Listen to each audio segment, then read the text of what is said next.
Imhotep, founder of the African History Network and host of the African History Network show. It is Thursday, February 22nd, 2024, and African American History Month, Black History Month continues. And I've been getting questions on my social media platforms about my new 10-week online course that I teach on the weekend, usually on Saturdays, Ancient Kemet, the Moors, and the Maafa, understanding the transatlantic slave trade, what they didn't teach you in school. So I'm going to do a preview of that class, go over some of the slides in the class, deal with some of the content, and show you the extensive class outline, class lesson plan that I've put together. Okay, so the lesson plan is already done for all 10 classes, and we did an introduction back on February 3rd, and the class started February 10th. So our next class will be Sunday, special day, Sunday, February 25th, 2024. All right. Now, when we deal with the transatlantic slave trade, we have to understand that we can't start studying our history in slavery. We have to deal with thousands of years of history that leads up to the transatlantic slave trade taking place.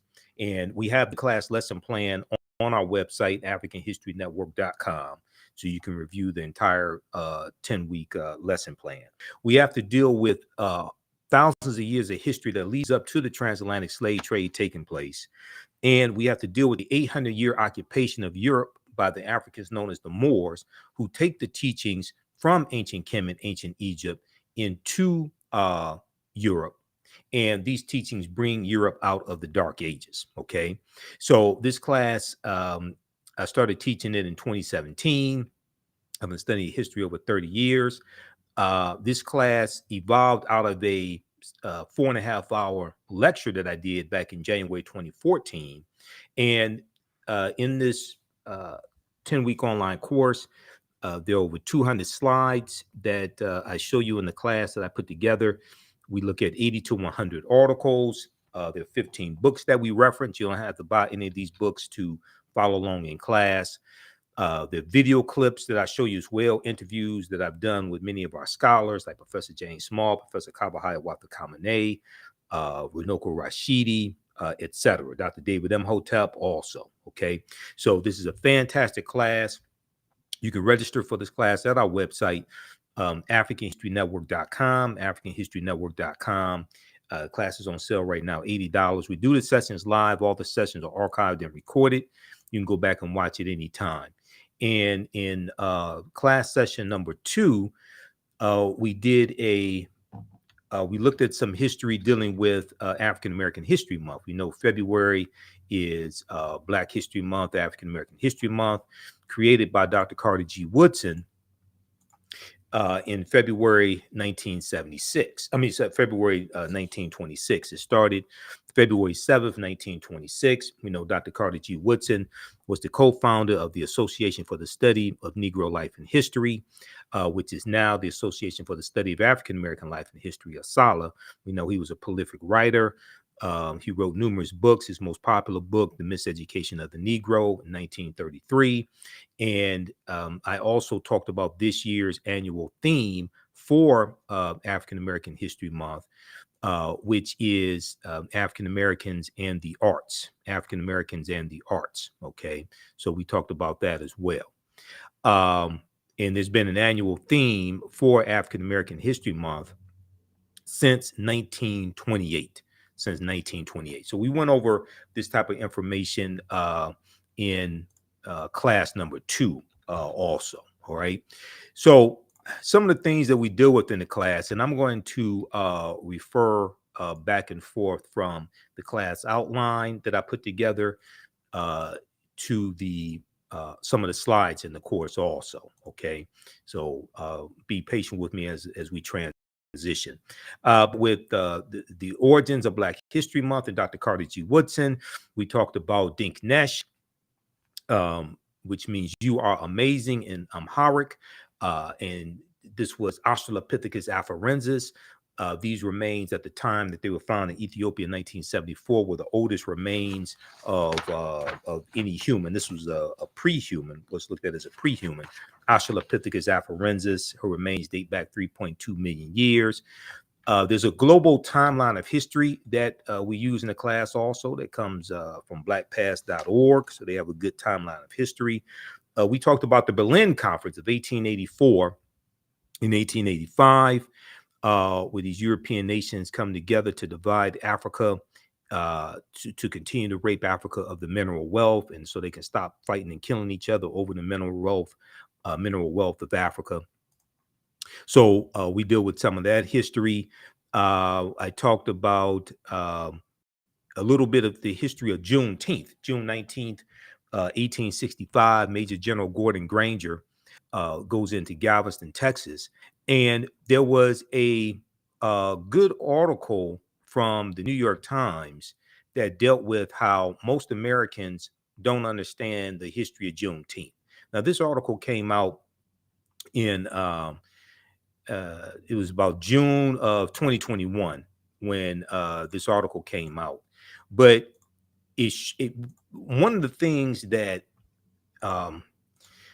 people don't seem to understand, and this is why one of the reasons why it's so hard for us to get any type of reparative justice, any type of reparations, okay, any substantial type of reparations, is because Americans are very ignorant of history, okay?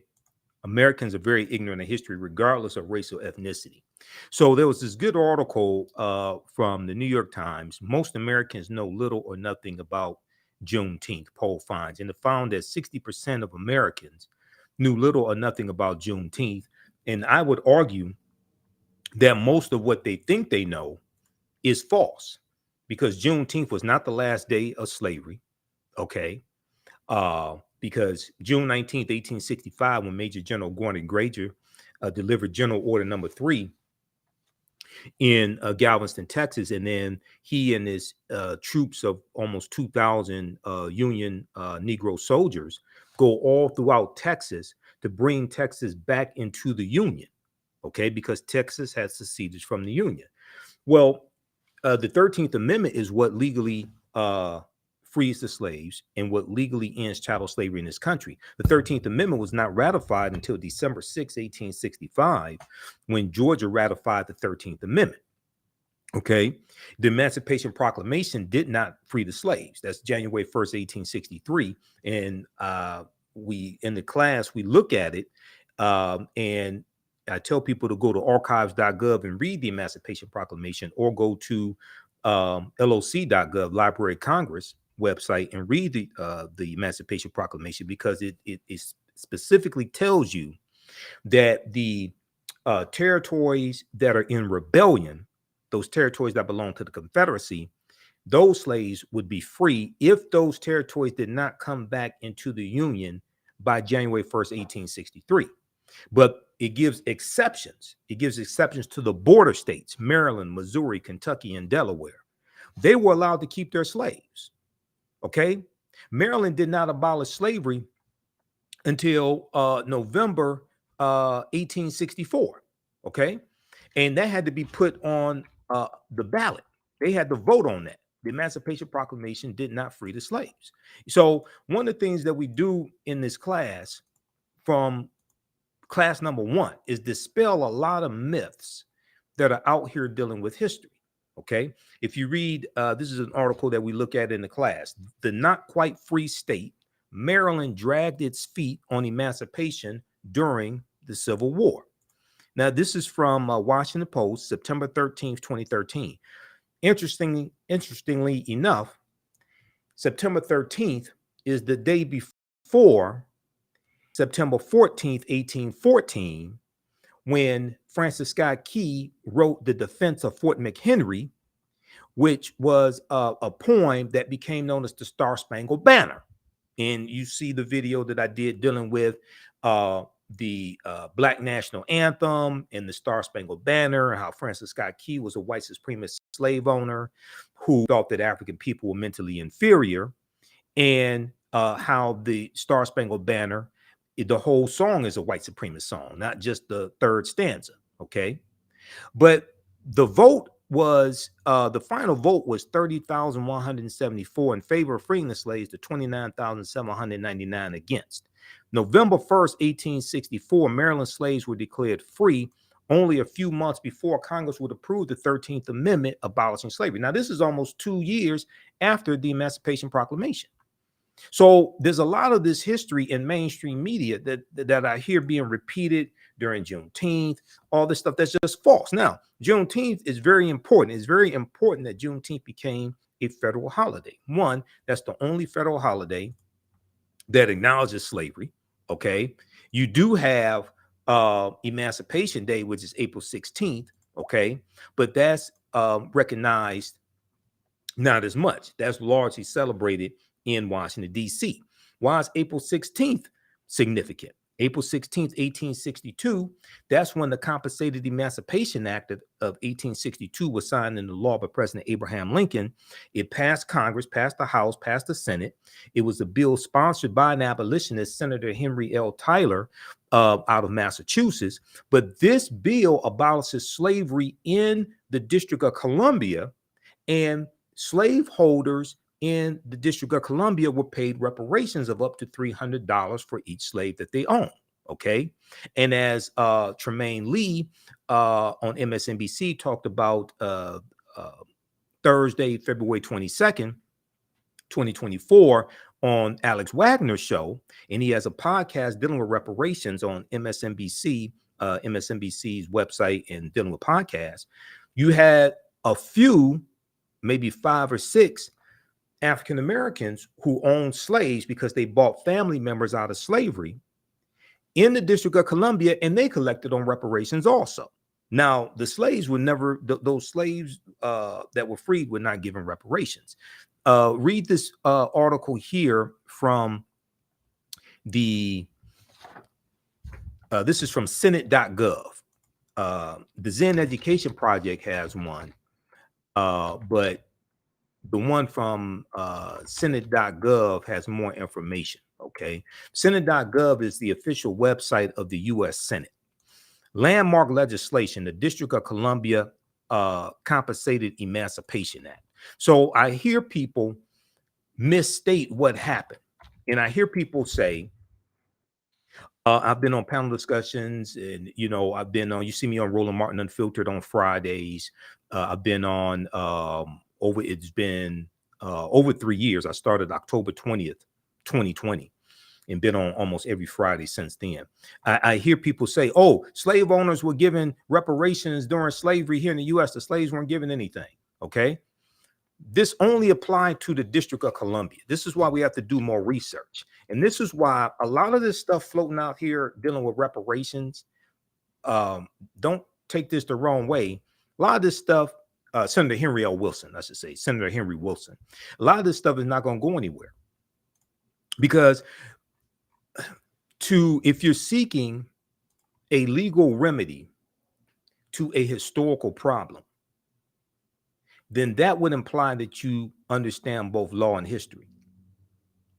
And unfortunately, a lot of people pushing this stuff dealing with reparations don't understand either one. And I can listen to them and tell that.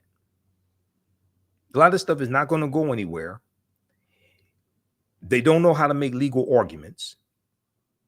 And the other thing is, as we deal within this class, and also in the second class that I teach, dealing with history from 1800 to 1968, race-based policies are illegal at the federal level based upon Title VI of the 1964 Civil Rights Act, Section 601, non-discrimination in federally assisted programs. Nobody wants to have that conversation. Okay. But if we look at this very quickly here, landmark legislation, the District of Columbia Compensated Emancipation Act.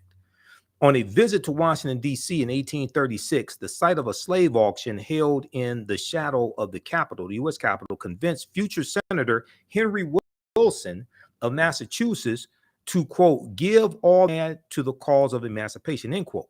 So he's elected to the U.S. Senate in 1855. This is 6 years before the Civil War begins, April 12, 1861. Senator Henry L. Wilson became a leading voice for the abolition of slavery during the U.S. Civil War. Okay, so make a long story short, the bill passes the House, passes the Senate.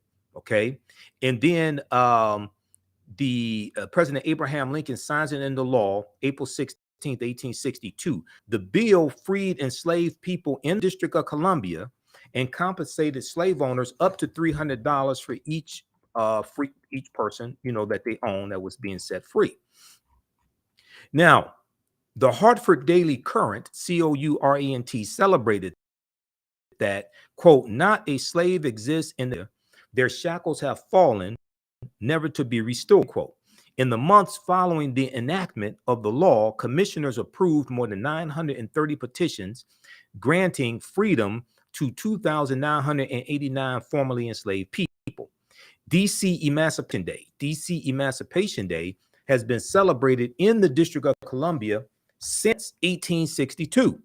Just 5 months later, September 1862, we know that was the preliminary Emancipation Proclamation, September 22nd, 1862. The Emancipation Proclamation was a military strategy that Lincoln used, and the purpose was to bring the South back into the Union. Okay. All right. Now, so read this here at Senate.gov. Senate.gov is the official website of the U.S. Senate. So the 80 to 100 articles that we look at in the class, we go deep into this history. Okay. And in the second class that I teach on Sundays, we have that class starting up in June. Black resistance movements from the Haitian Revolution, U.S. Civil War, Civil Rights Movement, Black Power Movement, 1800 to 1968. We focus in on that period of history and get deep into this history also. Okay. All right. Now, so we look at things like Juneteenth briefly to dispel some of these myths. We talk about Imhotep, one of the greatest people who ever lived in human history. Imhotep was a philosopher. He was a priest, physician, architect, mathematician, designer of the step pyramid for Nasubiti, Pharaoh Zoser in the third dynasty. And Imhotep means he who comes in peace in the ancient Medu Neter language. And these are some famous statues of Imhotep. Now, this is Imhotep, and this is not Imhotep. In the 2001 movie, The Mummy Returns, the villain's name was, one of the villain's names was Imhotep. And they have this Arab-looking Eurasian actor, Arnold Vosloo, portraying Imhotep. And in the movie, he was a villain. He was evil. Okay. So many of our children will see this and think that one of our greatest ancestors was evil. Okay. And not even of African descent. This is a theft of the history, more cultural appropriation, a theft of the history. Here's a picture of the step pyramid that Imhotep was an architect of. This was for Nasubiti Zoser in the third dynasty. And there's a couple of books also on Imhotep we reference in the class. This one right here by Dr. Malefe Kete Asante, who's a friend of mine. I just interviewed Dr. Asante in April of 2023, dealing with the whole Cleopatra the Seventh controversy and the documentary that Jada Pinkett Smith did in the series African Queens. The Egyptian philosophers, ancient African voices from Imhotep to Akhenaten. Okay, excellent book. They talk about all these philosophers: Ptahhotep, Imhotep, Kagimni, Sanchi, all these before Aristotle, Socrates, and Plato. Okay, and Imhotep, we see around 2700 BC he lives. Depending upon which timeline of history you look at, the timelines of history can be 200 to 300 years off. But we know at least 130,000 years of our history has been stolen. Okay, so I'm going to go back to the course outline. And once again, the course, as I said before, the course outline, we have it right on the homepage of our website, AfricanHistoryNetwork.com. Right at the top when you see the information for this class. So you can register for this class right now. We do the sessions live. All the sessions are archived and recorded. You can go watch it. You can watch it anytime, even after the 10-week online course is over with. You can go back and watch the entire class. Okay. So as soon as you register, you can watch the 2 previous classes and get caught up and join us Sunday February 25th, 2 p.m. Eastern Standard Time. We go through and look at the different dating systems of BC and AD popularized by an English monk named the Venerable Bede. We look at the 1619 project. We talk about that some and how a lot of what we know, a lot of what we've been taught about 1619 is false. Okay. And we go through and break that down. And then we deal with the date. Even though 1619 did take place, August 20th, 1619, 29 Negroes are on, or 29 Africans are on the White Lion pirate ship. Okay. The White Lion pirate ship, which was an English pirate ship. A lot of the history surrounding 1619 is false. And when we look at the work from Dr. David Imhotep, who wrote the book, The First Americans Were Africans, Documented Evidence, and who was a friend of mine as well. We know he passed away in 2023. We see that African people have been in the land we call the United States of America going back at least 51,700 years. All right. Now, in 1619, codified slave laws didn't even exist in any of the 13 colonies. Codified slave laws. The first colony to have codified slave laws is going to be Massachusetts in 1641. Comes to Virginia around 1660. It hits the different colonies at different times. The mistake that is made when we retell this history is we think this whole system of slavery existed in all the 13 colonies as soon as those Africans got off the ship. That's not the case at all. And if you read chapter 2 of Before the Mayflower by Lerone Bennett Jr., this is the 6th edition, he lays out a lot of that history. And we see the way we think this history evolved is not actually how it happened. Okay. And that's why you have to study Bacon's Rebellion in 1675, 1676.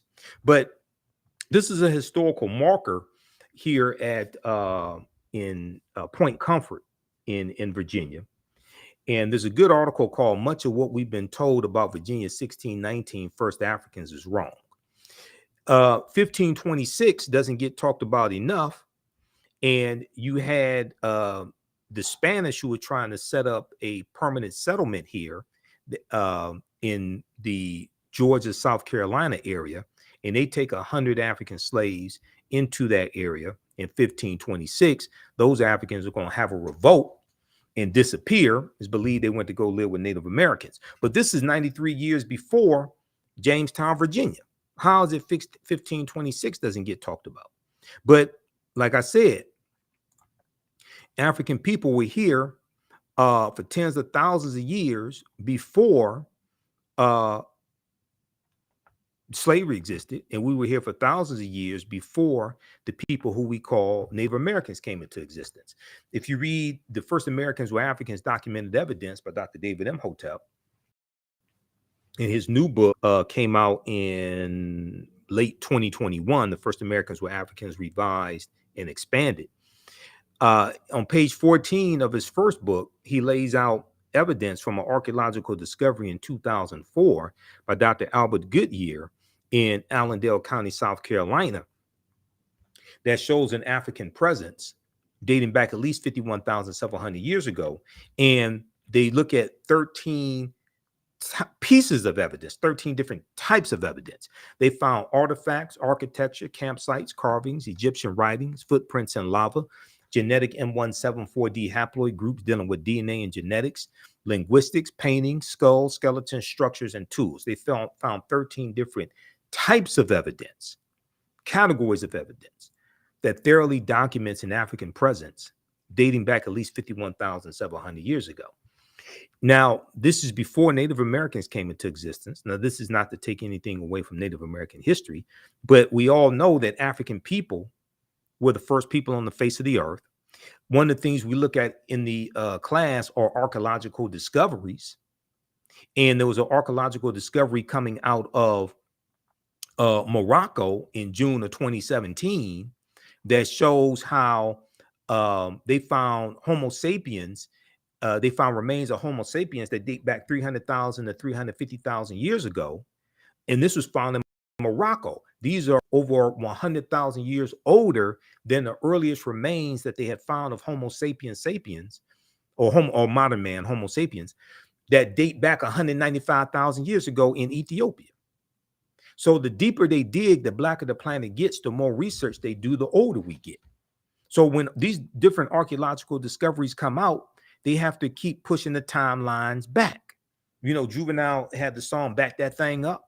When these archaeological discoveries come out, they keep having to back that thing up. They keep having to back the timelines up. And when you study a lot of these discoveries, the scientists are saying that now they have to rethink everything.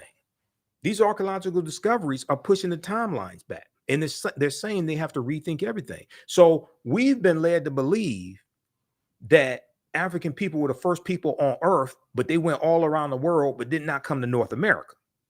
That's a lie. That's a lie. And once we wrap our minds around the concept, and I'm going to go back to the cover of Dr. David Imhotep's book, because this is one of the problems I have when we celebrate African American History Month and don't understand history. If we approach history from the perspective that African people first came to this land that we call the United States of America, conquered and shackled in chains, conquered by Europeans, then you are already starting the conversation with a defeatist attitude and a false concept. No, this was our land stolen from us. This was our land stolen from us. Once we wrap our minds around the concept, because the research has already been done, and you have European archaeologists like Dr. Albert Goodyear who tell the truth. Once we wrap our minds around the concept that this was our land stolen from us, and we did not first come to this land conquered and shackled and chained, you would have a seismic shift overnight in the conscious level of African people in America. Now, this is not saying the transatlantic slave trade did not happen, because you got some people out here that don't study history, don't study chronology of history, and say, well, because Africans were already here, that means transatlantic slave trade did not happen. That's false. All that stuff happened. We were just here tens of thousands of years before we were told that we came here. Okay?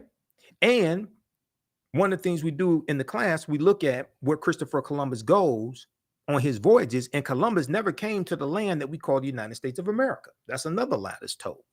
Columbus is crucial to understanding the expansion of the transatlantic slave trade, especially after Columbus dies in 1506, and then you have the Asiento de Negros, August 1518, signed into law by King Charles V, also known as King Charles I, which drastically of Spain, which drastically expands the transatlantic slave trade. That's also as a result of Christopher Columbus and Bartholomew de las Casas, Right Reverend Bishop Bartholomew de las Casas, traveling on the voyages, some of those voyages with Columbus, seeing the atrocities inflicted on Native Americans. And de las Casas goes to the Pope and says that they need to stop enslaving Native Americans and focus on saving the souls of Native Americans. And they needed to enslave primarily African people, secondarily white people. And this is what's going to happen. Now, he's going to quickly reverse course and regret that and fight for the abolition of slavery, but it's too late then. This thing is exploding, and the Spanish were the second ones involved in the transatlantic slave trade. Now, keep in mind, Columbus sails August 3rd, 1492, late in the same year that the African Moors lose control of their last stronghold, Granada, January 2nd, 1492. Okay, the Spanish Granada Wars. But when we look at the Khoisan have the oldest DNA on the planet. The Khoisan are the short-statured Africans that go all around the world. Okay, and they were here in the land we call the United States of America. Now, an October 2012 genetic study published in Science magazine found that the Khoisan in Southern Africa are the oldest ethnic group of modern humans, with their ancestral line originating about 100,000 years ago.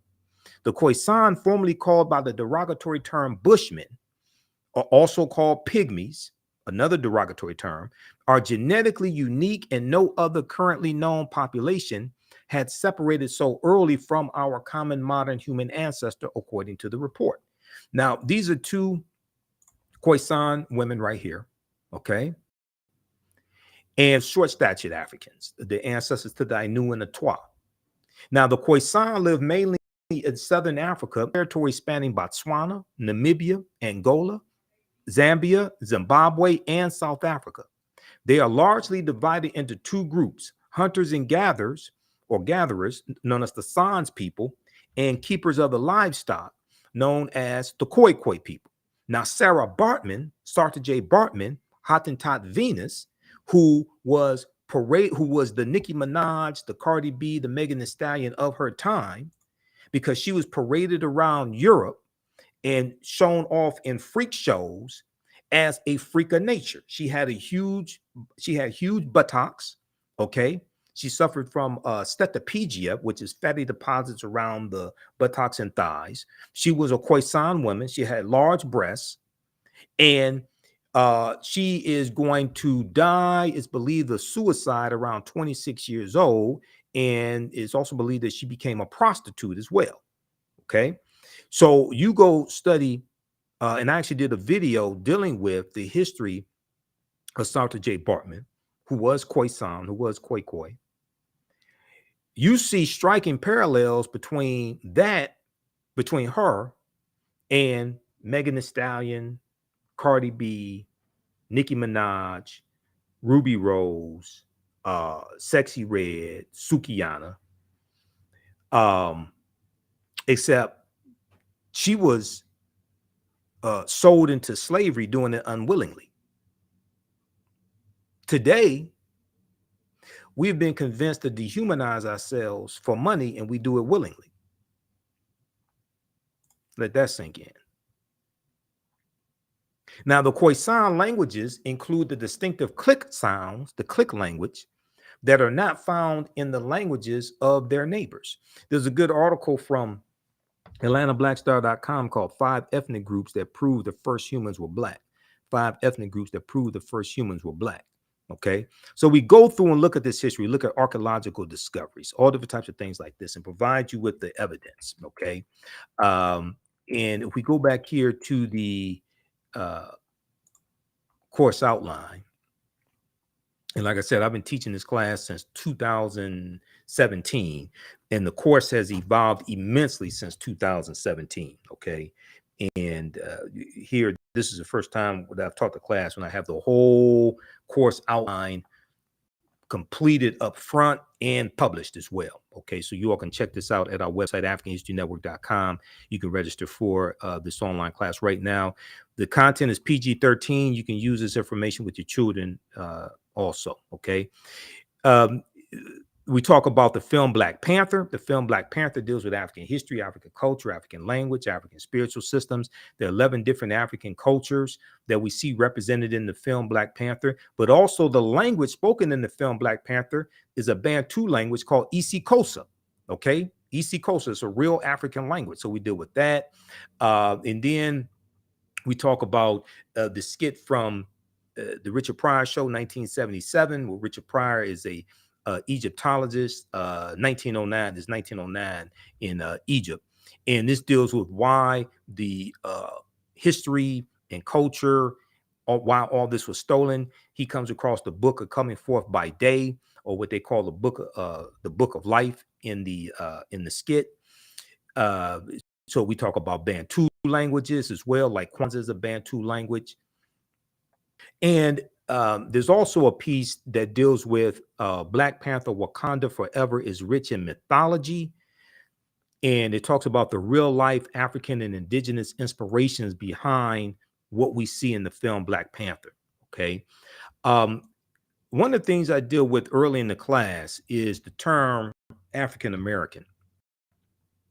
And we go through early on and dispel a lot of this misinformation that's floating around out here. A lot of people, and I don't know where this lie started, but a lot of people are under the misinformation, under the misimpression or misinformation that the term African American was created by the Reverend Jesse Jackson. That's blatantly false. Now we know Reverend Jesse Jackson, as well as other African American scholars, reintroduced the term African American in the late 1980s, right around 1988, 1989. Okay. But as I posted on Facebook, and I posted it again today. This is an excerpt from the book Malcolm X Speaks. And we know we just commemorated the 59th anniversary of the assassination of Malcolm X, February 21st, 1965. In the Ballad of the Bullet, April 3rd, 1964, when Malcolm delivers the Ballad of the Bullet in Cleveland, Ohio, at Corey Methodist Church, he uses the term African American. And on page 36 of this book, in the Ballad of the Bullet, he uses the term African American. And what I'm going to do is, let's see here. Let's throw this up. Try to expand this as much as I can.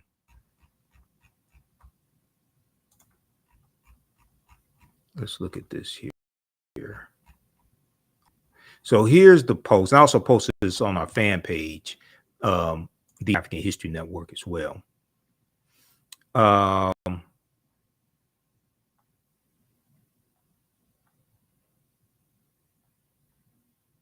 Right here, let's go to this. Okay, I said, for some reason, people are shocked when I tell them that Malcolm X used the term African American in the speech, the Battle of the Bullet, April 3rd, 1964, in Cleveland, Ohio. For some reason, many people operate under a myth that Reverend Jesse Jackson created this term. He did not. Reverend Jackson reintroduced the term, but since most of our people don't understand history, they fall for the myth. The pages referenced are from the book Malcolm X Speaks. It looks at some key speeches he made in 1963 to 95. I think it's also important to note Willie Lynch never historically existed, and the Willie Lynch letter 1712 has proven to be a fraud, which is true. Willie Lynch never historically existed. That's one of the biggest frauds in history. Research professor Manu Ampim, who's a friend of mine, I'll be interviewing him sometime in late March 2024. Research professor Manu Ampim for more information on this topic. Please note the term African American is as old as, so read the article from NOLA.com, NOLA. The term African American is as old as America itself, reports. But when we look at this here, this is from pages 36 and 37 of the Ballad or the Malcolm X Speaks, the book Malcolm X Speaks, edited with prefatory notes by George Brightman. And Malcolm says, right now in this country, if you and I, 22 million African Americans, that's what we are, Africans who are in America, you're nothing but Africans, nothing but Africans. In fact, you get farther calling yourself African instead of Negro. Okay. But check this out. Now, also at blackpast.org, and blackpast.org has thousands of pages, about 6,000 pages of articles dealing with African history and African American history.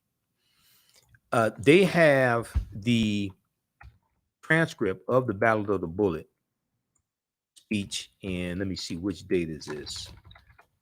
Because Malcolm gave that speech a few times. He delivered it April 12th, 1964 in Detroit, Michigan at King Solomon Baptist Church.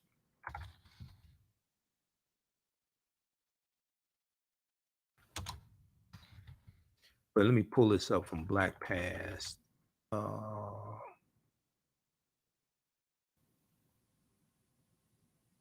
I was just looking at it a couple of days ago. And actually, do I have the link in here? Hold on, I thought I had the link in one of these. I posted the link. Oh, there was a post I did dealing with Malcolm commemorating his the day of his assassination, and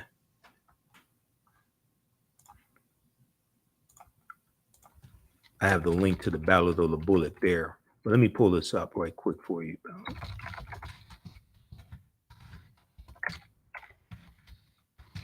This is at blackpast.org. I want to show people this because once again, like I said, a lot of us don't understand this history. Okay, so this is at blackpast.org, 1964, Malcolm X, The Ballad of the Bullet. This is the version from April 3rd, 1964 in Cleveland, Ohio. All right. And if we go here, right here, right now in this country, if you and I, 22 million African Americans, that's what we are, Africans who are in America. Okay.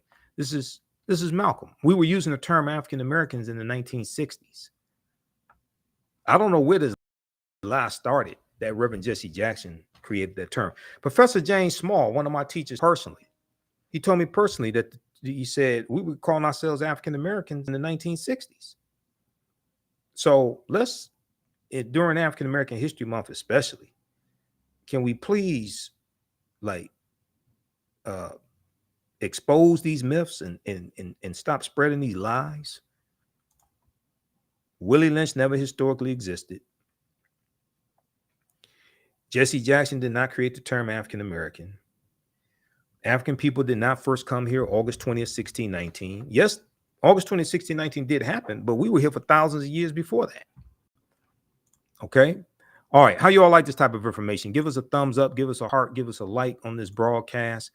Who still needs to register for this 10-week online history course that I teach?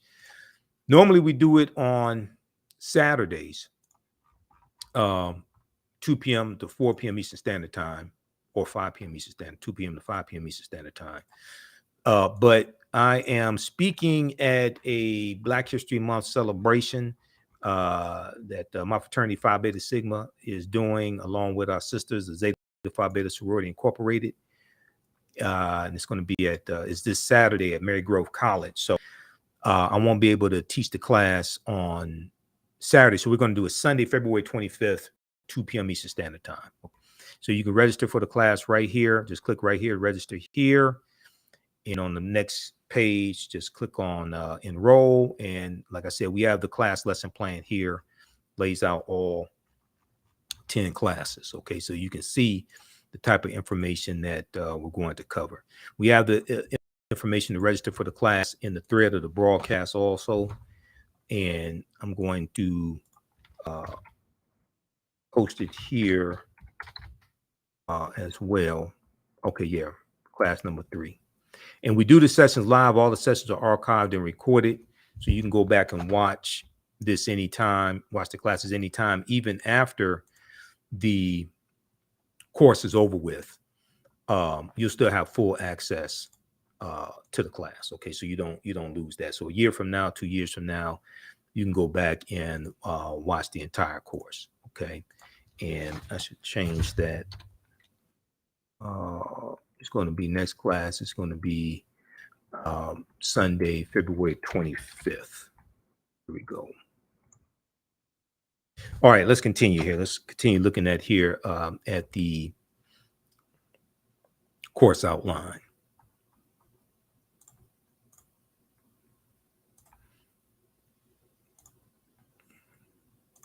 So you will never look at history the same way once you take this class. This class is going to blow your mind. I guarantee it.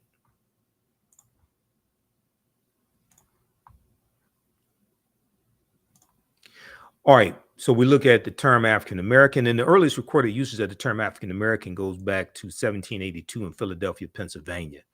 I talk about the pyramid principle, okay? Because when I teach with 2 of my teachers, Dr. Leonard Jeffries and Professor Teach, they talk about the pyramid principle, and I use this in a lot of my lectures. And the reason why is it helps us get a better understanding of how to use the history and culture.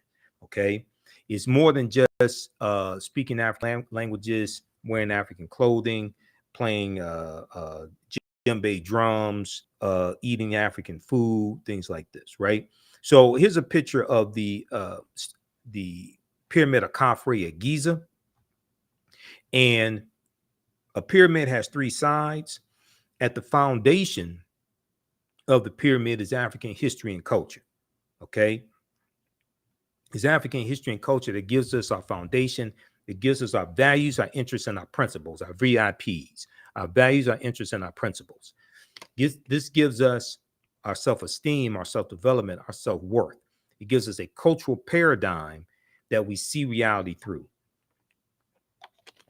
In our history and culture, especially our history, teaches us about our accomplishments, our achievements, who we've been, where we've been, okay? Now, a people's history and culture teaches them how to deal with the problems of the past in the present and the future to meet the needs of the community. Now, it's that history and culture, that foundation, that influence our economic empowerment. It influences how we engage in economics, our understanding of economics, and what we do with our economics, what we do with our money.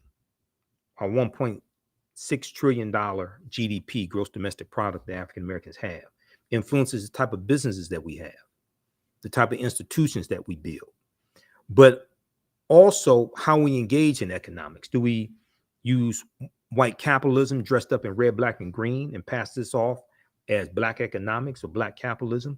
Or do we understand the cooperative system, cooperative economics, the co-ops, which is based upon principles that we brought with us from Africa? Okay. And when we study the Free African Society of 1787, we study the Colored Merchants Association in 1928. We study the Colored Farmers Union of about 1886 in Texas.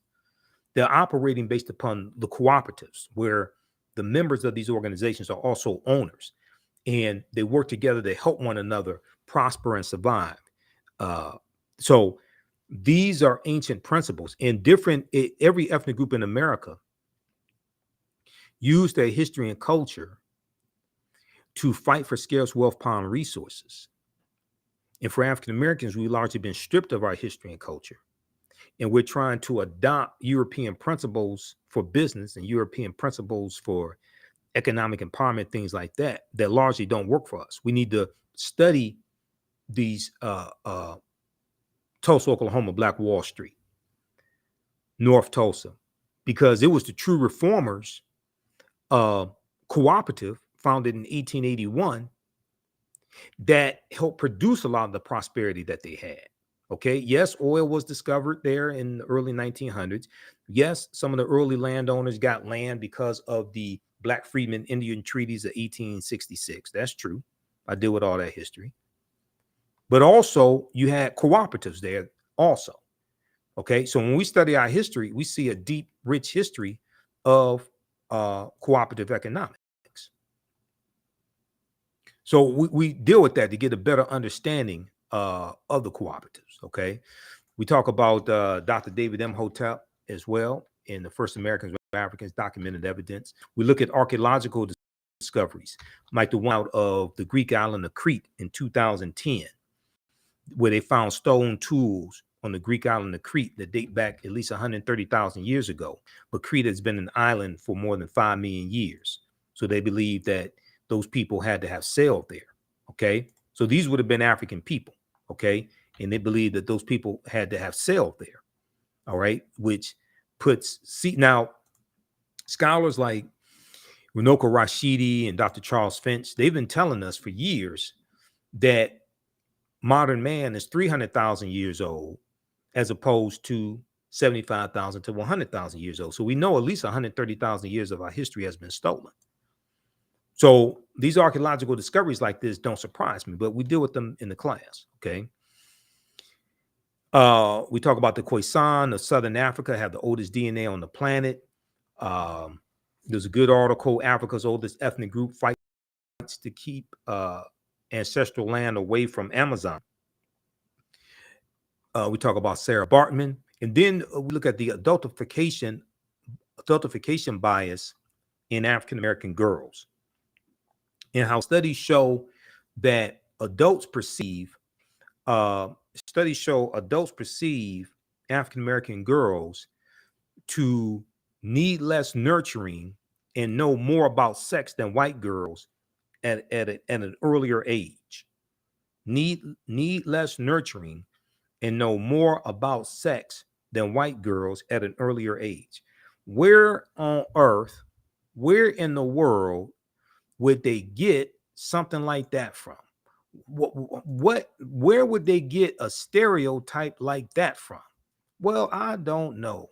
I'll be damned. Could it have been passed down for decades throughout history? Is that a holdover from slavery, when African American women were sold into slavery as prostitutes and wet nurses, or just sold as breeders? Okay, where in the world could something like that come from? What could continue to perpetuate these negative stereotypical images and ideology that get projected onto African American girls? I don't know. Now, Dr. Frances Cress Welsing, who I interviewed 3 times on the African History Network show, Dr. Welsing correctly told us that, let me pull up this slide here. She correctly told us, she said, we're the only people on this entire planet who have been taught to sing and praise our demeanment. I'm a bitch. I'm a hoe. I'm a gangster. I'm a thug. I'm a dog. If you can train people to demean and degrade themselves, you can oppress them forever. You can even program them to kill themselves, and they won't even understand what happened.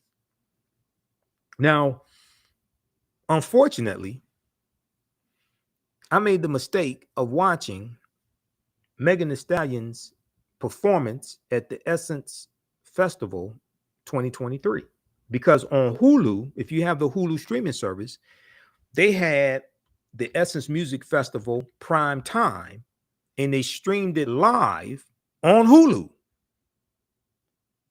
They streamed it live on Hulu. So I saw the weekend. It started like 7 p.m. at night, Friday, Saturday, Sunday.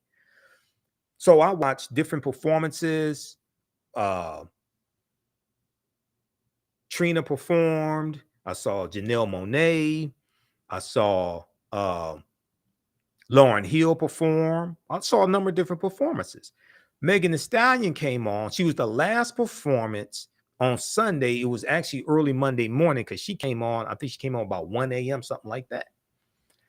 And go back and watch my videos where I talked about how horrific her performance was, the vulgar language, the sexually explicit language.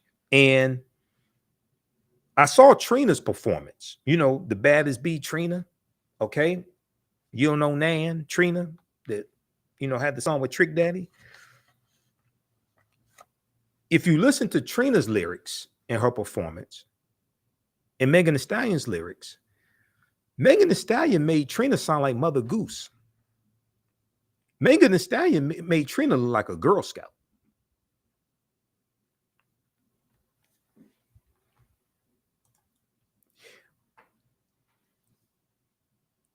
We think we're progressing in this area of the music. No, we're not. We're regressing. And the music is being weaponized against us.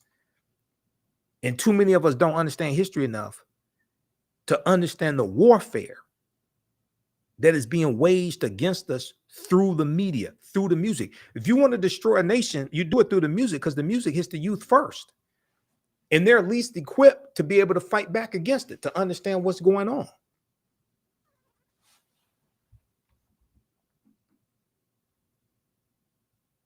Read the article from okplayer.com. India Ari criticizes Megan Thee Stallion and Janelle Monáe for sexual Essence Festival performances.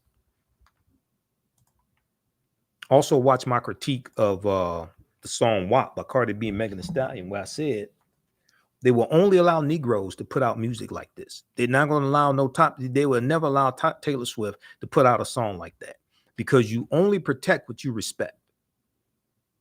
You only protect what you respect. They would never allow a top white female artist to put out sexually explicit lyrics like that because they know it will bring about the mistreatment of white girls and white women. Now, yes, is there some mistreatment of white girls and white women? Yeah, ain't nothing like black women, nothing like the mistreatment of black girls.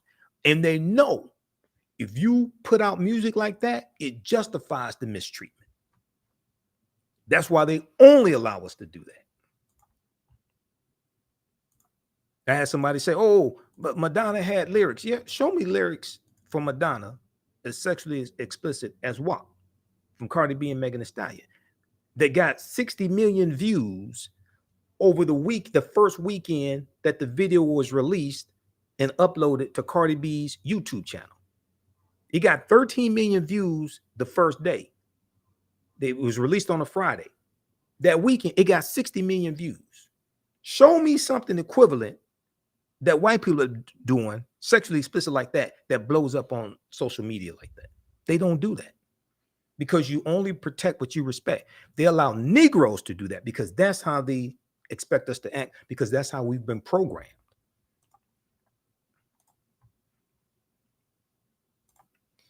All right, now, so class number 3, we look at the study done with 130,000 years, the stone tools found on the Greek island of Crete 130,000 years ago. We look at the 2 lost Egyptian cities that we'll look at in the class. One is Tanis Heraklion, which was discovered it was revealed back in 2013. Tanis Heraklion, the lost city of Egypt. And it's believed that it sunk into the ocean about 1,200 years ago. The second one that we'll look at is called Dazzling Aten, and that was discovered just a few years ago. Dazzling Aten, another lost city of Egypt. We'll talk about the 17 pyramids that were found buried underneath Egypt in 2011. And what you're going to find is you're going to have civilizations built on top of civilizations. And they use infrared technology, infrared satellite that can look underneath the earth. And they discovered 17 pyramids buried underneath Egypt. Okay. Another fantastic archaeological discovery. So we look at also what are co-ops to get a better understanding of cooperative economics. So many people, talk about co-ops, but oftentimes they never clearly define what a co-op is. Now, Dr. Jessica Gordon-Nemhard probably wrote the best book, or at least one of the best, dealing with co-ops. The name of her book is Collective Courage. So this is one of the books we cite in the class. You don't have to buy any of these books to follow along in class. Collective Courage, A History of African-American Cooperative Economic Thought and Practice. And I interviewed Dr. Jessica Gordon-Nemhard back in 2014 because she was speaking here in Detroit. I interviewed her, and in the book, she gives example after example of example throughout our history of us using co-ops. And this is a part of history that is not talked about a lot.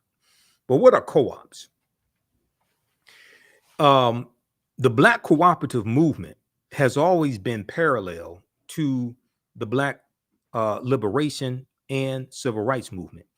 We've mostly heard about the political side of the movement, but you can't name a major Black political leader that didn't point to cooperatives as a pathway to freedom. There's a good article, and this is this article right here probably, I think, was when I first found out about Dr. Jessica Gordon-Nemhard, before I did the interview with her. It's called Stop Saying Black People Don't Support Each Other Economically. This is from newsone.com, June 30th, 2014. Okay. And it's Dr. Francis Cress Wilson. We see there was a resurgence of cooperatives when COVID-19 hit. Mutual aid networks find roots in communities of color.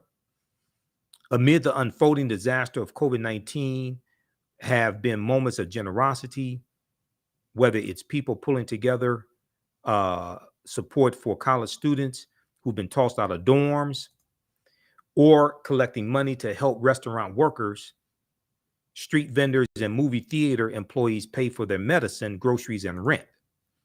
These mutual aid support networks, in which communities take responsibility to care for one another rather than leaving individuals to fend for themselves, have proliferated across the country as the pandemic turns lives upside down. The nonprofit organization Town Hall Project created Mutual Aid Hub to track all the various collective efforts when the coronavirus began its rapid global spread in March 2020. Back then, it counted only 50 mutual aid groups, but by May 2020, the number grew to more than 800 in 48 states, driven by what the hub's lead organizer, Shivani Desai, D-E-S-A-I, called a, quote, grassroots explosion of organizing, end quote, a grassroots explosion of organizing. Dr. Jessica Gordon Nimhard, author of Collective Courage, said Black mutual aid societies date back to the 1700s, like the Free African Society in 1787. Free Black Americans pooled resources to buy farms and land, care for widows and children, and bury their dead, okay, and bury their dead. Many started credit unions, which is one of the oldest forms of cooperatives and still exists today. Credit unions, Alpha Kappa Alpha Sorority Incorporated, gained a lot of media attention in 2023 for starting a credit union. Many started credit unions when banks would not serve them. Sociologist and civil rights leader Dr. W.B. Du Bois wrote about enslaved Black Americans pooling money to buy each other's freedom. Okay, so this is in our history, and it comes from African culture. The African Union Society in Rhode Island was established in 1780 as the first Black mutual aid society on record, Dr. Jessica Gordon Nimhard said. The second was the Free African Society, which was founded in 1787 in Philadelphia by Richard Allen and Absalom Jones. And it was founded to provide aid to freed slaves who were denied resources by white institutions. One of the most famous examples of mutual aid are the Black Panther Party survival programs from the late 1960s, through which members distributed shoes, transported elders to grocery stores, offered breakfasts to children, and more. Okay, so this is in our history. Now, like I said, a people's history and culture teaches them how to deal with the problems of the past in the present and the future to meet the needs of the community. And what's happened is we've largely lost that history. We largely don't know that history of how we were economically successful in the past, even those who were freed during slavery, and how many of them were able to economically prosper. Okay. All right, so let me continue. All right, so we talk about Dr. Jessica Gordon Nimhard. We talk about this discovery, this dealing with DNA, Y chromosome in father of all humankind is 340,000 years old. Dealt with a man named Albert Perry in South Carolina who found his DNA traces back to an ancestor 340,000 years ago, about 338,000 years ago. We're older than we thought. New find pushes human origin back 100,000 years. This is the article from NBCnews.com. Now, when these archaeological discoveries take place, all the news outlets have these articles. NBC, ABC, CBS, MSNBC, CNN, NBC News. A lot of times, even Fox News has articles on this. Now, on cable news, you may only see 30 seconds to a minute, if that. But all these news outlets, you go online, they have articles on these archaeological discoveries. We talk about the African presence in Asia and the Khoisan, Sarah J. Baartman.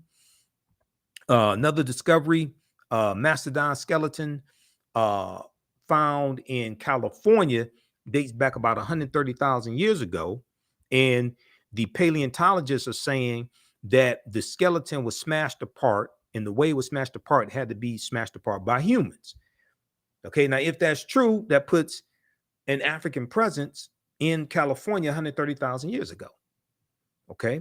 So we talk about the native Africans, the Negritos, who were the first inhabitants of the Philippines, why the endangered African tribesmen in India shot dead an American missionary with an arrow. All right. That deals with the Sentinelese in the Andaman Islands, the Sentinelese. Okay. This is a remote group of Africans in the Andaman Islands. We look at an article that Dr. Runoko Rashidi wrote, Before Enslavement, Africans, Ancient Diaspora.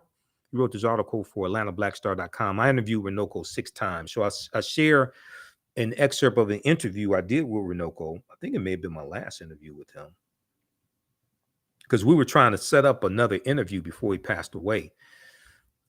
Inside Egypt's 3,000-year-old lost golden city. That's the other lost golden city of Egypt that we lost city of Egypt we look at. The documentary Global Assignment, the documentary on Runoko Rashidi, Tony Browder is involved in that. So that has just been released. So that's showing in different cities. Follow Tony Browder on Facebook for more information on that.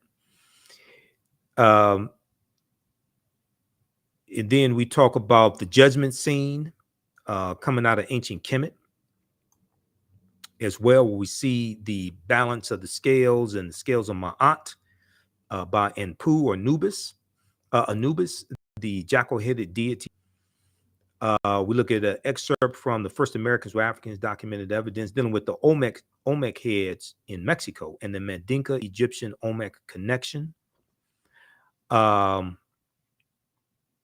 There's an excerpt from the Rock Newman show, Black Egyptians Entered America 2,500 years ago. It was an interview he did with Tony Browder. And we deal with, way before Columbus, ancient Malayans from Mali sailed to the Americas. That was in 1311 AD. That was the year before Mansa Musa becomes emperor of the Mali Empire, which was 1312 AD. Okay. So we go through and we look at a timeline of history. We go through and look at these articles that deal with some ancient history to get a better understanding of how all this history evolves. We look at some ancient African civilizations. We talk about Kemet, Egypt, Nubia, Zimbabwe. We go through and look at this history. Okay. Ancient Nubia, founded around 4,500 BCE, which is the mother of Kemet, mother of Egypt, the first monarchy in recorded history. We talk about a little bit about the Kandakis and Amana Shikito, Queen Amana Shikito. Egypt on the Tony Browder is a fantastic book, and we spend some time looking at that as well. Egypt on the Potomac, because Egypt on the Potomac deals with how the layout of Washington, D.C. is based upon the layout of ancient Kemet, ancient Egypt. All right. And many of the founding fathers referred to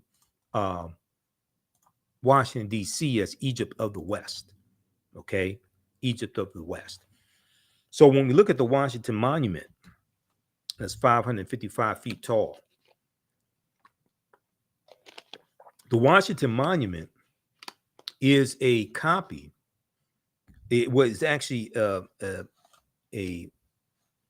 ancient African symbol of resurrection called a Tekken, coming from the story of Asar, Aset, and Heru, who the Greeks called Osiris, Isis, and Horus. And there were about 1,200 Tekkenu all throughout ancient Kemet, ancient Egypt. Okay. Today, they're less than 12 today. Today, they're less than 12.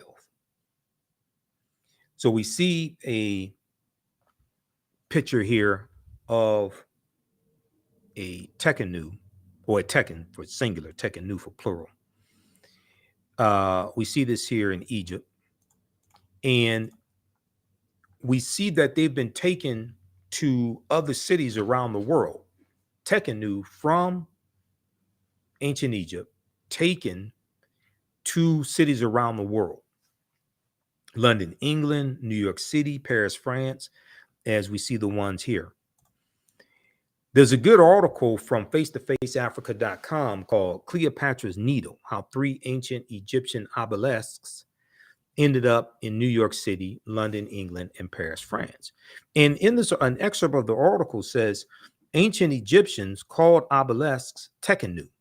Now you will see Tekenu spelled a few different ways. And they were also used to tell the time in the past. They were also used to tell the time in the past. Their pinnacles were basically covered in gold to reflect the sunlight.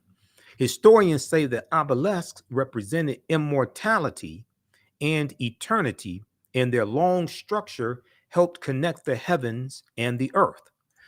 Currently, Cleopatra's Needle is the name given to 3 ancient Egyptian obelisks, one in New York City, one in London, England, one in Paris, France. However, they do not all come from one Egyptian site. Okay. The obelisks in New York and London are carved out of red granite from the quarries of Aswan, a major source of stone for Egyptian antiquities.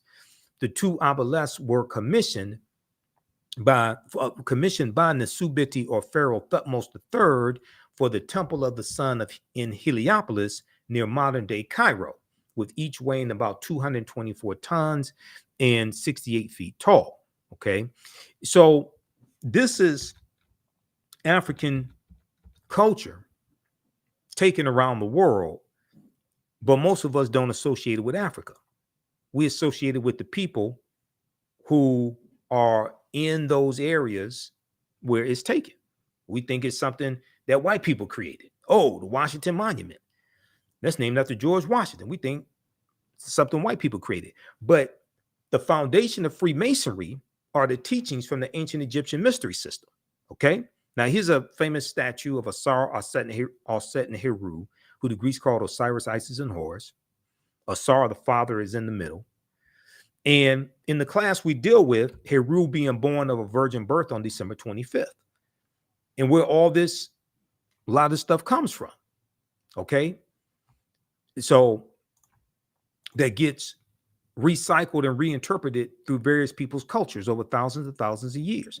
There are approximately 1,200 tekenu, or obelisks, built in ancient Kemet, but only about a dozen are found today, or less than a dozen are found today in Egypt. Many of the tekenu removed from Egypt are now in Istanbul, Turkey, London, England, Paris, France, Berlin, Germany, New York City, Rome, Italy, Vatican City, and elsewhere throughout the world. The tekenu are now called obelisks by their new owners, and few know their origin or that they symbolize the resurrection of the African king Asar. Now, this is from page 17 of Egypt on the Potomac by Tony Browder. Tony's a friend of mine. I just interviewed Tony. That was March of 2023. We talked about the importance of Nile Valley civilization history. Okay. That interview got about over 50,000 views on our YouTube channel. My YouTube channel is Michael Imhotep, Imhotep. You can go check out that interview. This is a copy of Egypt on the Potomac right here. Just bear with me because I have books all over the office. I need to get another bookshelf. This is Egypt on the Potomac right here. This is one of the books we use in the class. Once again, you don't have to buy any of these books. We show you excerpts on the screen. But this is an excellent book to get. Egypt on the Potomac, as well as Nile Valley Contributions to Civilization by Tony Browder. Okay. Now, when we look at Freemasonry, because we have to look at Freemasonry, we look at that in the class, in the relationship to ancient Egypt, ancient Kemet, the Nile Valley region of Africa. The word Mason is derived from the Latin words mass and sun. Mass and sun, S-O-N. Mason means child of light and expresses the desire to pursue light, which is a metaphor for the sun, which symbolizes knowledge.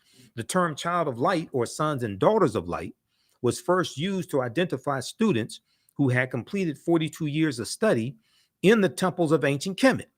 Many Masonic temples were modeled after the temples of ancient Kemet, places where light or knowledge was imparted in a series of steps or degrees.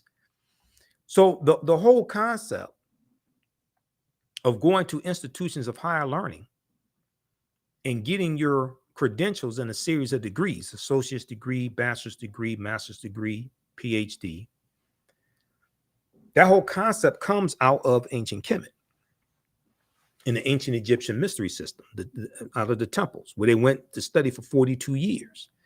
The concept of liberal arts, okay? And in Stolen Legacy by George G.M. James, he talks about the 7 liberal arts and the arithmetic and the logic and things like this.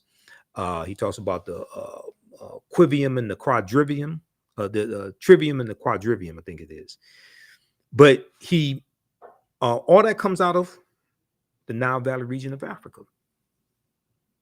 We associate most of this stuff with Europeans. They learn from us. They learn from us. This is why, if you've seen any of my information dealing with the fight for what people call reparations, reparative justice, my whole concept of reparations as a historian is much different than a lot of this stuff floating around. The reason why, first of all, you have to understand the root concept of reparations means to repair, to make you whole again, to restore you to a state before the damage that was done, to repair a harm that was done. Okay.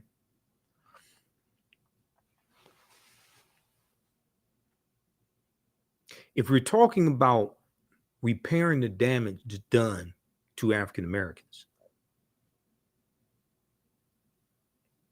you first have to analyze who African people were and what African people had before they were put into an institution of slavery that largely stripped us of our history, culture, language, spiritual systems, folklore, mores, family ties, nationality, okay? Cosmology. Cosmology deals with the understanding of the universe as an orderly system. Cosmogony deals with the understanding of the origins of the universe, and that's based upon people's culture.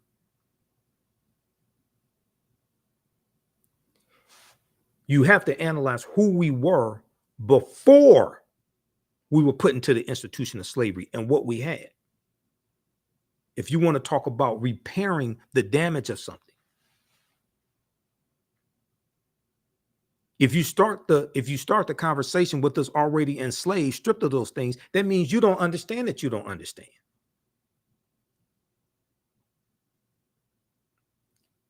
This is why trying to equate reparations with cash payments only, and you think you can repair that damage with just cash payments, and you're going to give a people who've been stripped, who most of us still hold the last names of our former slave masters and have been taught to hate ourselves, who have been psychologically damaged. If we all got $1 million a day, white people will have it all back by this time next week. And you haven't repaired the damage because you haven't properly assessed the harm that was done because you don't understand the history. Very few people want to be honest enough and say this. I don't give a damn. I'll tell you the truth. I'm not trying to raise money for the next reparations conference. I'm going to tell you the truth. Secondly, you have to understand the history of the laws and policies put in place that inflicted the harm in the first place. This is why the California Reparations Task Force, their final report that came out June 29, 2023 is so important. That 1,000-page report that lays out 12 harms, okay, and lays out 115 policy recommendations. This is why that's so important, because they are looking at fairly analyzing the damage that was done, okay? And they're talking about remedies for the damage that was done. This goes way beyond cash payments. People operate based on people haven't, I can listen to people tell they haven't done the research. So they just equate the damage that was done to cash payment. No, you don't understand the history. So my Kwanzaa presentation I did December 27th, 2023 at King Solomon Baptist Church. I talked about some of this. And I'm going to go to, let me see, let's pull this up. Let's go to this. I want to show this quickly here.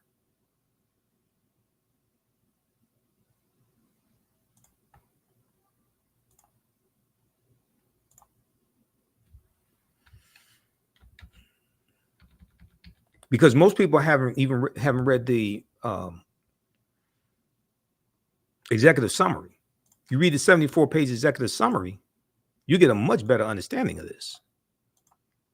I've read the executive summary. I read the executive summary of the initial report, the 500-page report. The California report highlights a history of moral and legal wrongs. Over 13 chapters and about 500 pages, the interim report's authors recount the moral and legal wrongs the American and Californian governments have inflicted upon their own Black citizens and residents, noting how slavery and subsequent discrimination have exposed Black communities to racial terror and political disenfranchisement, left them with inferior outcomes in health and wealth building, and neglected them and relegated them to segregated neighborhoods and schools. Now, California became a state in the Union in 1850. When they became a state in the Union, they abolished slavery. Now, historians have identified at least 1,500 people who were in some type of semi-slavery state or status. Some people put the number at 4,000. California was not Texas. In June of 1865, when Major General Gordon Granger goes into Texas to deliver General Order Number 3, which we commemorate during Juneteenth, there were 250,000 enslaved Africans in Texas. California is not Texas. California's history is totally different than Texas. But the reparations reactionaries haven't studied the history. So they think California is the same as Texas and Mississippi, Alabama. No. But California does have a deep history of racism. Okay, racism, segregation, redlining, housing discrimination, political disenfranchisement, etc. So they lay out 12 harms here in their final report. Well, in the interim report and the final report. 1, enslavement. 2, racial terror. 3, political disenfranchisement. 4, housing segregation. 5, separate and unequal education. 6, racism in environment and infrastructure. Okay. 7, pathologizing the Black family. 8, control over creative, cultural, and intellectual life. That deals with our royalties being stolen from us in like the music industry. Okay. That's what that's talking about. 9, stolen labor and hindered opportunity. 10, an unjust legal system. 11, mental and physical harm and neglect. 12, the racial wealth gap.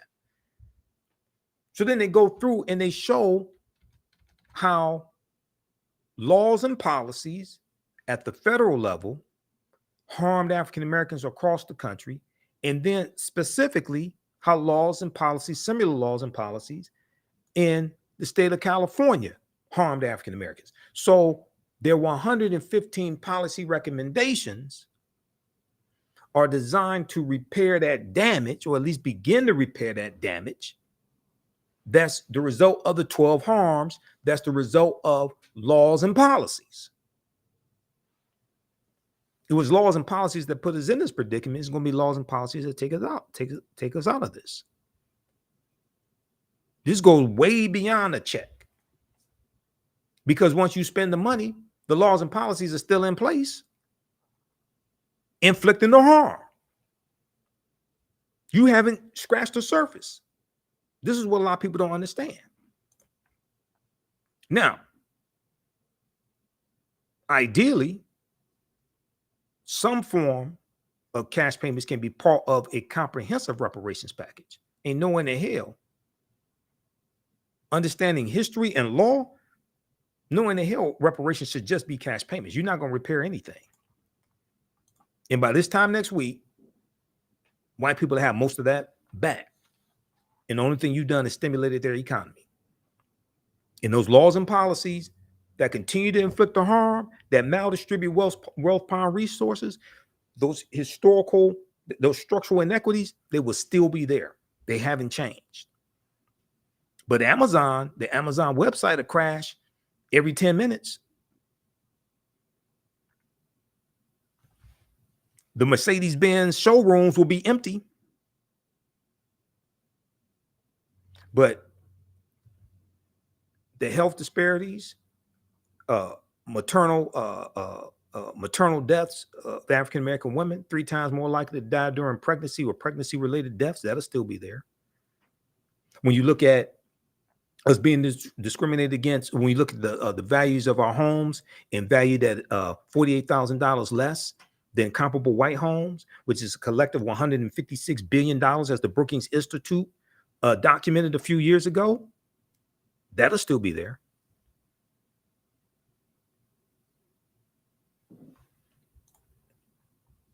So we have to understand comprehensive reparations, but first you have to analyze, you have to study the history of what happened.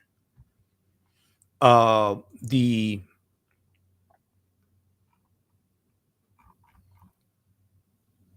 this is the interim report right here. This is the executive summary from the interim report. Just Google California Reparations Task Force, it will come up. And then I have the link here also. You can go to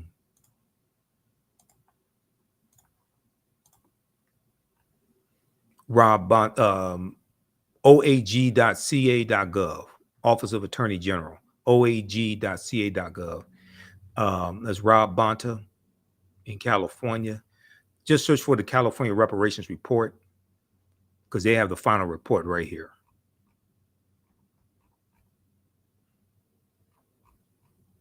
And then you can read the full final report. You can look at the executive summary. It's broken up into chapters, all of that.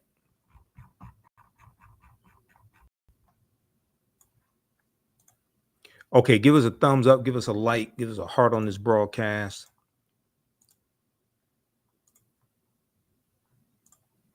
Be sure to register for this 10-week online history course that I teach ancient Kemet, the Moors, and the Maafa.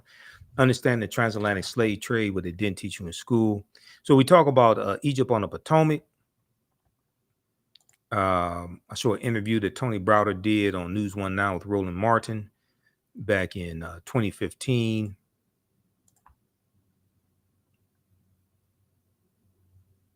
We talk about Abubakar II coming to the Americas also in 1311. Let's see. Class number 6, we deal with the African origins of Star Wars and the Asarian drama, the story of Asar, Aset, and Heru, who the Greeks called Osiris, Isis, and Horus, and how George Lucas, father of Star Wars, had a mentor named Joseph Campbell. And Joseph Campbell wrote a book called The Power of Myths, or The Power of Myth. And Joseph Campbell taught him about all these myths. One of those myths was about Asar, Aset, and Heru. We look at excerpts from Nile Valley Contributions to Civilization by Tony Browder and deal with the story of Asar, Aset, Heru, and the virgin birth. Heru being born on December 25th to the virgin Aset. We talk about Benjamin Banneker as well, and the surveying of Washington, D.C., the Dogon tribe of Mali and Burkina Faso, who discovered the invisible star centuries before Galileo invented the telescope. And they talked about the Sirius A and Sirius B star systems. We look at an excerpt of an interview I did with Professor Kaba Hiawatha Kamene dealing with the African origins of Star Wars and the Asarian drama. Talk some about Queen Tia, the 18th dynasty, the wife of Imhotep III, mother of Akhenaten and grandmother of Pharaoh or Nasubiti King Tutankhamun. The relationship between Memphis, Tennessee, and Memphis, Egypt. Talk about the Druids in Ireland and how the Druids were practicing a watered down version of the teachings from ancient Kemet, from ancient Egypt. And the Druids being killed by a British slave named Patrick, who became canonized as a saint. So in class 7, we talk about Hannibal Barca, and we know that Denzel Washington is going to portray Hannibal Barca, the Carthaginian general, in a movie directed by Antoine Fuqua, director Antoine Fuqua. I did a video about that. So we talk about Carthage. And Carthage is one of those African empires that Europeans try to claim as their own.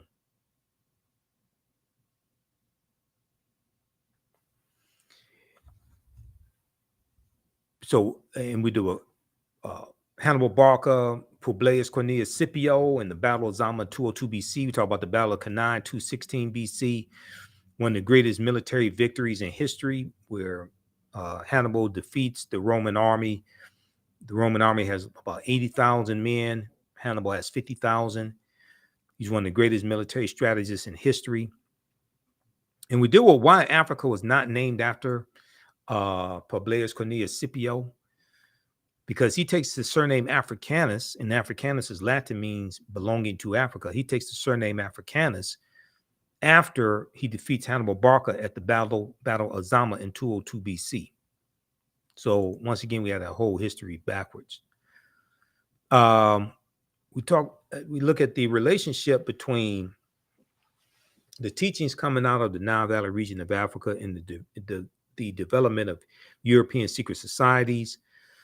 We look at Joie de Piet, Black Pete, who was a Moor and was the sidekick to Sinterklaas, Saint Nicholas.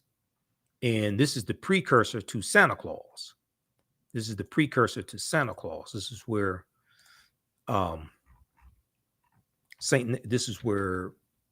Santa Claus comes from, with the red and white outfit. Comes from Bishop Nicholas. Right here.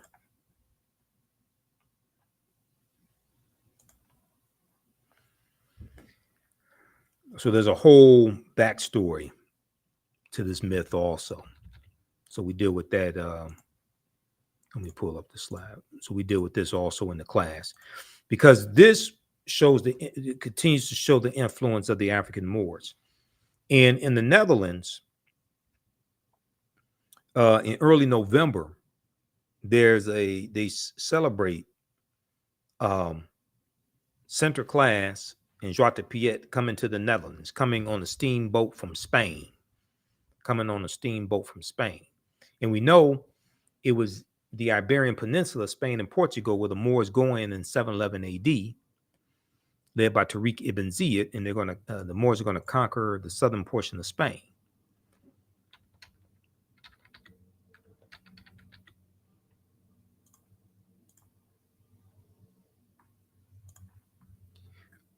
All right, so let's go back to the course outline. So we look at what is a patron saint and what is the relationship between patron saints in Christianity and the Neteru in ancient Kemet, ancient Egypt. Queen Charlotte Sophia, who was of African Moorish ancestry on her mother's side, and she was the wife of King George III, who was the King of England during the American Revolutionary War. This is who the 13 colonies are revolting against. 1775 to 1783, the American Revolutionary War. We look at who were the Moors and look at some of the history of the Moors in Europe. Tariq ibn Ziyad invading Europe, invading the Iberian Peninsula, 711 AD. We look at Saint Maurice as well, who was a Moor and the patron saint of Germany. Why are African Moors heads on the national flags of Corsica and Sardinia? This is some more information showing the history of the Moors and the presence of the Moors in Europe. these African Moors heads, because the Moors were there in Corsica and Sardinia, and it took a monumental effort to defeat them. So they're right on the national flags of these island nations.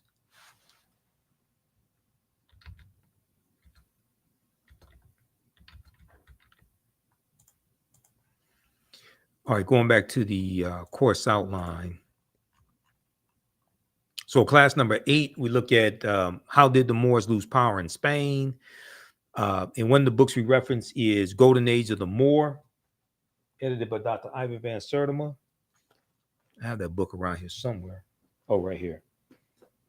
Golden Age of the Moor. One of the best books dealing with the history of the Moors during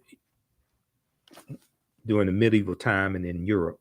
Golden Age of the Moor, edited by Dr. Ivan Van Sertima. Dr. Jose Pimenta Bay is one of the baddest scholars on the history of the Moors. He has a essay in here. Ranoko Rashidi has an essay in here as well. So we talk about the Crusades some, and the First Crusades, 1096 AD. Who were the Knights Templar? And the Knights Templar are important because they were taught by the African Moors, and they learned some of the teachings from ancient Kemet, ancient Egypt, become very powerful. Okay. We look at excerpts from Christopher Columbus and the African Holocaust, Slavery and the Rise of European Capitalism by Dr. John Henrik Clark. Because like I said, Columbus is crucial to understanding the expansion of the transatlantic slave trade. Okay. And we look at where Columbus goes on his 4 voyages. He never comes to the land that we call the United States of America. The closest he comes here is Cuba, which is 90 miles away, about 90 miles away.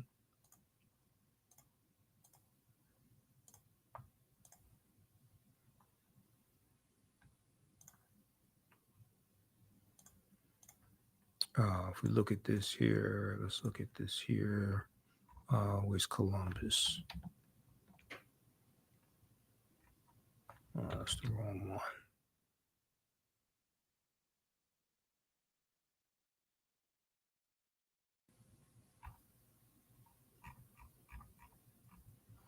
Right here, Cristobal Colon.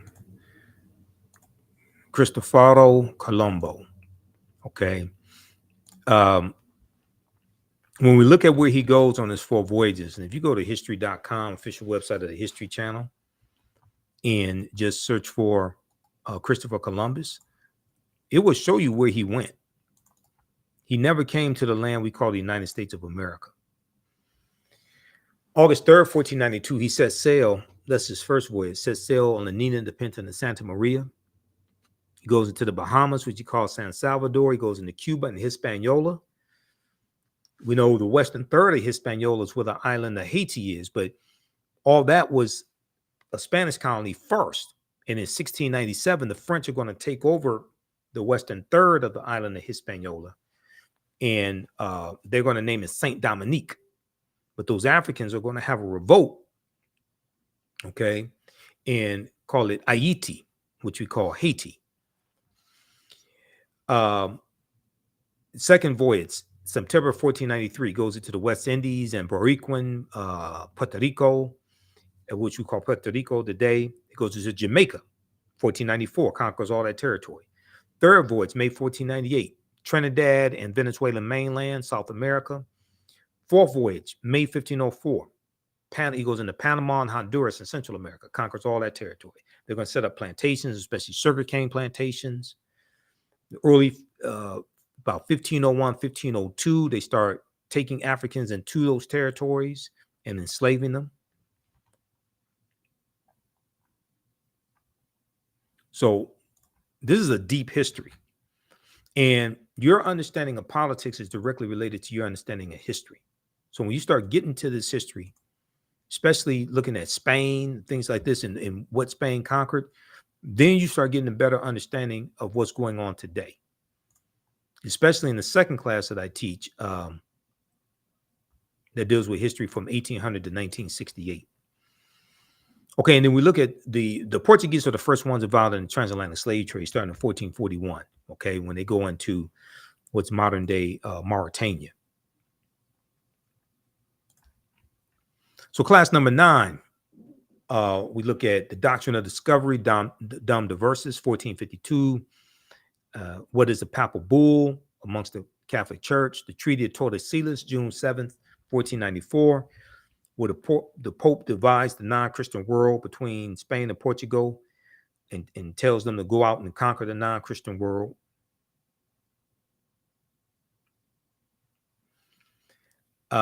We look at the Spain begins to take African slaves into the Caribbean islands around 1502. King Charles V and the Asiento de Negros. Okay, King Charles V and the Asiento de Negros of 1518, because you can't understand the expansion of the transatlantic slave trade without understanding the Asiento. And oftentimes people talk about the transatlantic slave trade and don't mention the Asiento. Okay, that's Spain. And this was a license that the Spanish crown gave to slave traders to supply Spanish colonies with enslaved African people. What was the middle? We look at what was the middle passage of the transatlantic slave trade to get a better understanding of that. And there was an essay that Dr. Maleficenti Asante wrote in 2010, rebuking and refuting Dr. Henry Louis Skip the Truth Gates, as one of my teachers, Dr. Leonard Jeffrey, calls him, because oftentimes he skips over the truth. Dr. Henry Louis Gates Jr. and his deals with Gates is wrong about the African involvement in the slave trade, because Gates wrote this op-ed for the New York Times in 2010 called "Ending the Slavery Blame Game," and he makes the false argument that Africans were as equally culpable for the transatlantic slave trade as Europeans, which is totally false. That's a lack of understanding of history. So this is an excellent article by Dr. Maleficenti Asante, who coined the term Afrocentricity back in the 1980s. We look at the role of insurance that insurance companies played in slavery. When did the first African come to America that we know of by name? That was probably Juan Garrido in 1513 in Florida. Comes into Florida with the Spanish conquistador Juan Ponce de Leon. Bacon's Rebellion in 1675-1676 in Virginia, and how it planted the seeds of race-based slavery, but also planted the seeds of racism that we still see evident today. To understand what's going on today, you have to understand Bacon's Rebellion. You understand Bacon's Rebellion and those that group of about 500 rebels who were being exploited on the tobacco plantations in Virginia, and how they unite. You have enslaved Africans, free African Americans, white indentured servants, poor whites, and they realized that they were all being exploited by the same people. Okay, and they had a rebellion, and in December of 1675, they burned down the town of Jamestown, Virginia. December 1675, they burned down the town of Jamestown, Virginia. Okay, now I don't know if this was the inspiration for the song, the roof is on fire. We don't need no water, but it very well could have been.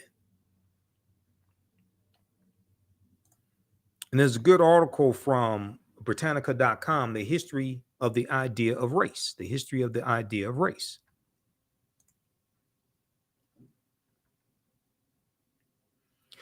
On September 19, 1676, Nathaniel Bacon and his followers returned to Jamestown, Virginia, and battled forces. Let me see, that was September. It was in December 1675 where they burned down the town of Jamestown, Virginia. But this is a deep history here.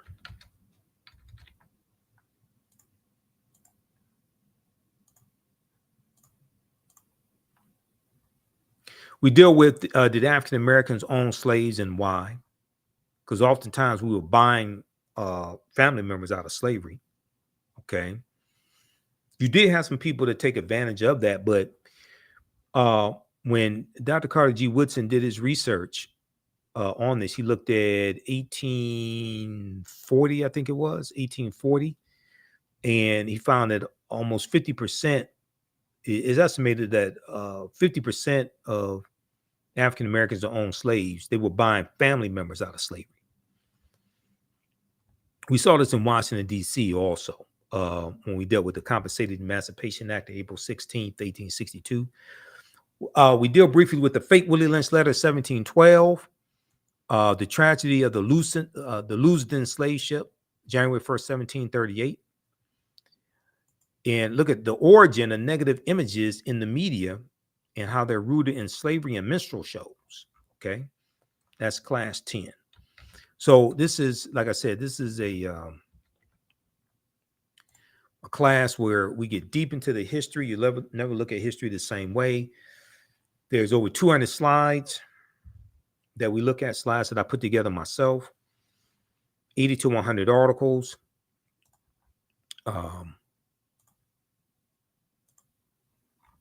Video clips, all of that, excerpts of books. So join us, class number, normally we do the class on Saturdays, but I'm speaking at a Black History Month celebration this Saturday. So we're going to do the class Sunday, February 25th, 2 p.m. Eastern Standard Time. Register for the class right now. Click right here to register. And you can watch the 2 previous classes because they're archived. And we have the lesson plan here also. You can check that out, like I said, and join us in class for our next class. There's a preview right here also that you can look at. And follow us on our social media platforms. Click right here, Facebook, Instagram, YouTube, X or Twitter. Listen to the African History Network show, Sundays, 9 p.m. to 11 p.m. Eastern Standard Time. We broadcast on Facebook and YouTube. Click right here for our audio podcast. And we have our 15 lecture bundle pack in digital download format. 15 of my lectures. African History Awakens the African Mind from Mental Death. We have it on DVD also. Okay, but that's on sale, $75. So you can click there and it has the information, tells you which lectures are in the bundle pack as well. If you want to support the African History Network, $ the AHN show through Cash App. $ the AHN show through Cash App, also through PayPal, paypal.me/the AHN show. This is our official Cash App tag, $ the AHN show, SHOW. These other ones here are fake African History Network Cash App accounts that I'm still trying to get shut down because they've been stealing money from us. I don't know who set these up.